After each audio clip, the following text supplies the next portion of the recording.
ইফতার সামনে নিয়ে বসে আছেন, আমার আল্লাহ ডাক দিচ্ছে, ও ফেরেশতারা, তোরা আমার বান্দা বানাইতে নিষেধ করছিলি, দেখ আমার বান্দার সামনে খাবার আছে, আমার বান্দার পেটে ক্ষুধা আছে, আমার বান্দার পিপাসা আছে, আমার বান্দার সামনে খাবার আছে, পানি আছে, শরবত আছে, কিন্তু বান্দা খায় না। আমি আল্লাহর ভয়ে তোরা আমারে বান্দা সৃষ্টি করতে নিষেধ করেছিলি, আজকে তোরা সাক্ষী থাক, আমি আল্লাহ আমার বান্দাদের জীবনের সব গুনাহগুলি আমি মালিক, আমি আল্লাহ মাফ করে দিলাম।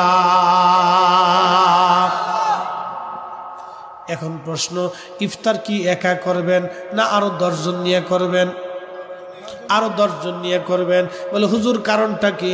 আল্লাহ নবী বলেন, সাহাবীরা রে তুমি একা ইফতার করিও না, যদি সম্ভব হয় তোমার রোজাদার ভাইকে একটা খেজুর দিয়ে হলে ইফতার করাও। সাহাবী বললেন, ইয়া রাসূলুল্লাহ, খেজুর দেওয়ার মতো অর্থ আমাদের নাই। এমনও সাহাবী আছে যার কাছে কোনো খেজুর নাই দেওয়ার মতো। আল্লাহ নবী বলেন, যদি তা না পারো অন্তত 1 পেলা দুধ দিয়ে হলেও তুমি ইফতার করাও।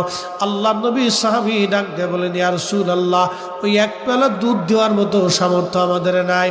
আল্লাহ নবী বলেন, সাহাবীরা রে যদি তা না পারো তাহলে অন্তত 1 পেয়ালা পানি দিয়ে হলেও ইফতার করাও। তারপরেও তোমার ভাইয়ের রোজা হোক বা না হোক, তোমার আমল নামায় একটা কবুল রোজার সওয়াব আমার আল্লাহ লিখে দেবে। আল্লাহ নবীকে জিজ্ঞেস করা হলো, ইয়া রাসূলুল্লাহ, আইউল ইসলামি খায়রুন, ইসলামের মধ্যে উত্তম কাজ কি? নবীজি বলেন, তুতঈমুত তাআম, মানুষকে খাদ্য খাওয়াও, মানুষকে খাওয়াও, এটা ইসলামের মধ্যে উত্তম একটা কাজ।